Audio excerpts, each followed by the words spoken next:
Baik, sebelumnya selamat datang, selamat bergabung pada sesi konseling pada saat ini. Perkenalkan, nama saya Muhammad Arman Setiawan. Mas boleh panggil saya Arman. Oh iya Mas Arman. Oke, masnya dengan siapa? Saya namanya Rizky Gusti Kananda, biasa dipanggil Rizky atau Gusti. Oke, Benar. masnya biasa dipanggil dengan sebutan yang mana mas? Gustinya atau Rizky atau Ekanya? Eh, Banyak yang manggil Rizky, Gusti juga ada, Nanda juga bahkan ada. Kalau Eka itu jarang, yang paling sering untuk nama panggilan itu Rizky. Oh banyak ya panggilannya, itu di setiap daerah mesti beda-beda ya, di rumah atau di sekolah atau di rumah yang lain atau di rumah keluarga yang lain biasanya beda-beda sih ya. Jadi panggilannya dengan Mas Gusti ya. Baik. Ya alhamdulillah banyak panggilannya. Ya setiap daerah, setiap teman juga beda-beda manggilnya. Kalau teman yang sedesa itu biasanya manggil itu nama belakangnya, tapi kalau teman kerja atau teman sekolah itu biasanya manggilnya Rizky atau Gusti. Oh iya, ya, baik Mas Gusti. Sebelumnya terima kasih untuk Mas Gusti sudah mau menyempatkan datang pada konseling kali ini. Sebelumnya Mas Gusti itu sekarang kesibukannya ngapain sih?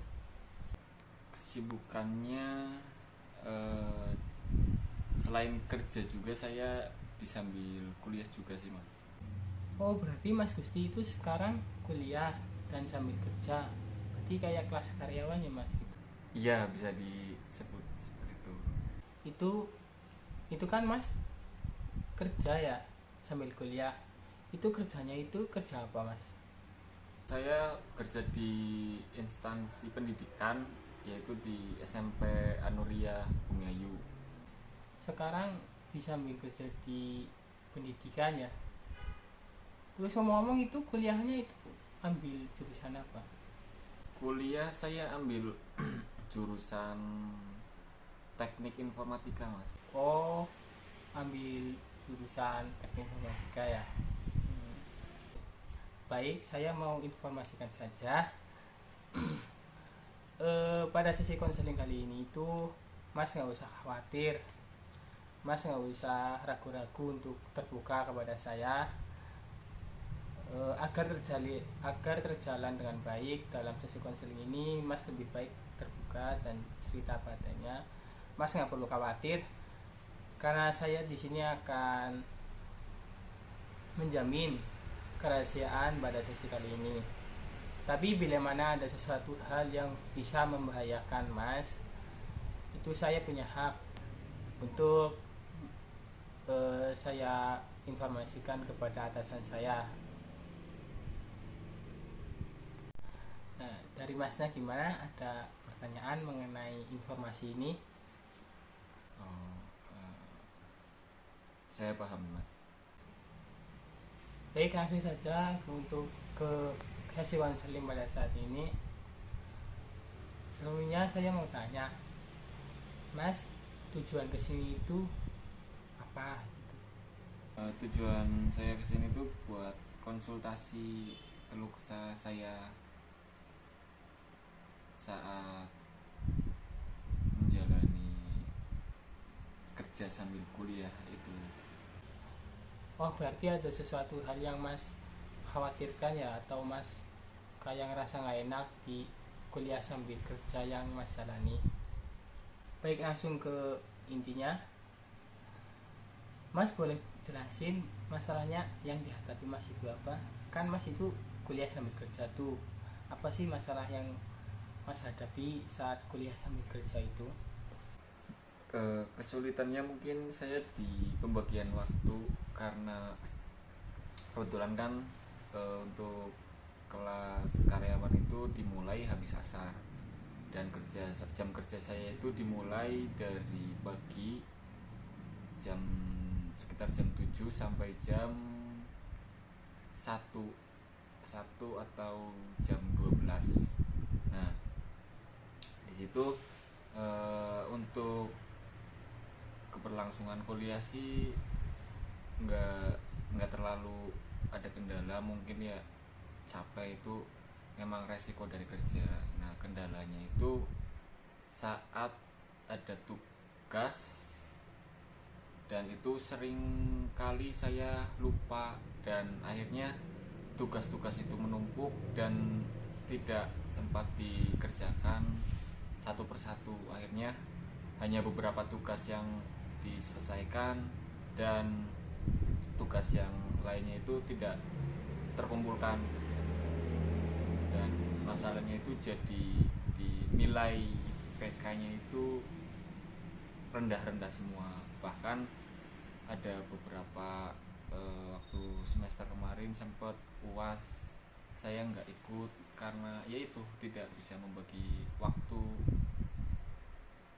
untuk, pas itu kan ada berbarengan dengan apa ya, lemburan sekolah Iya iya ya. mengenai administrasi yang nggak bisa ditinggalkan karena harus dikerjakan secepatnya. Jadi saya mengorbankan kuliah saya. Nah, di situ untuk pembagian waktu bila ada lemburan atau berbarengan dengan UAS itu yang saya masih belum bisa mengatasi sendiri. Oh, berarti Mas itu ada permasalahan mengenai pembagian waktunya ya, mengenai waktu untuk kuliah, waktu untuk kerja. Dilihat dari tadi cerita Mas sih kayaknya berat banget ya, kerja sambil kuliah, kerja dari pagi sampai siang tadi jam 1, terus lanjut lagi kuliah dari habis asar sampai selesai mungkin. Nah, untuk dari Masnya sendiri itu kan untuk pembagian waktu itu katanya susah tuh. Lah, sekarang Mas udah semester berapa?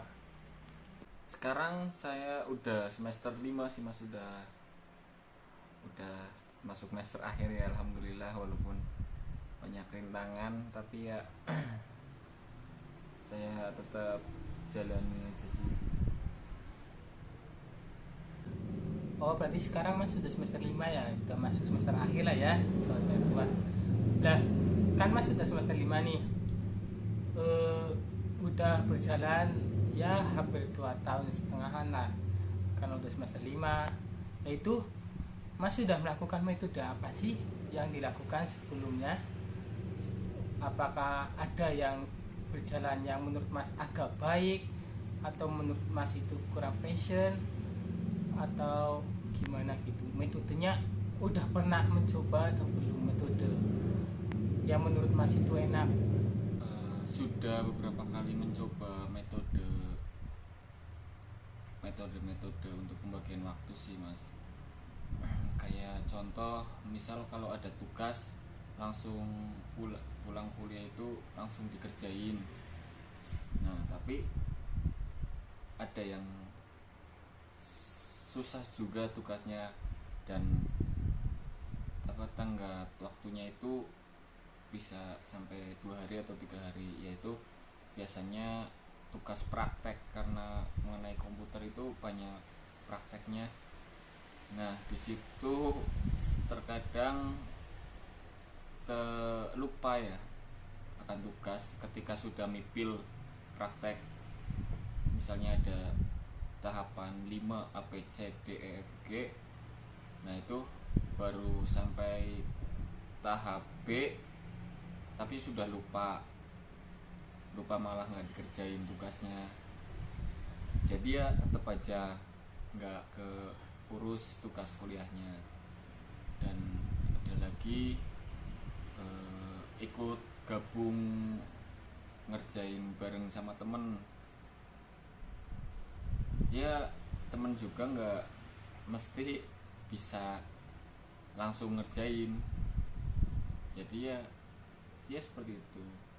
Oh, berarti Mas juga sudah banyak metodenya ya, yang kayak tadi metode kelompok ngerjain, terus ngerjain cepet tapi tiba-tiba lupa.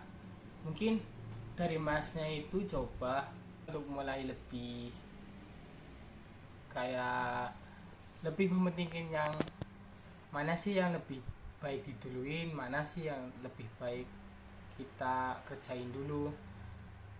Soalnya kan mas juga sambil kerja ya, otomatis kadang cuma ditinggal beberapa saat itu tugas itu tuh udah lupa. Mungkin saran dari saya itu coba dari masnya ya seperti itu, lebih giat lagi. Terus coba setiap tugas itu mas bikin deadline buat diri sendiri. Semisal dari deadline dosen itu misal 1 minggu, mungkin mas membuat deadline sendiri. Mungkin ini tugas itu harus 2 hari selesai. Jadi dari masnya juga ada catatan, ini ada tugas, jadi mas bisa mengingatnya lagi bahwa tugas itu masih belum dikerjakan gitu. Mungkin nanti akan saya coba untuk kedepannya. Oke, baik. Terus ada lagi yang mau diceritakan dari Mas Gusti? Nah, ya mungkin nanti saya akan coba menggunakan metode tersebut. Oke, baik. Mungkin untuk sesi konseling pada saat ini cukup di sini dulu. Mungkin nanti kita bisa lanjutkan lagi. Nanti kita bisa kabar-kabaran lagi, mungkin lewat via SMS atau via telepon atau via email. Jadi nanti kita bisa menyesuaikan jadwal saya dan jadwal Mas.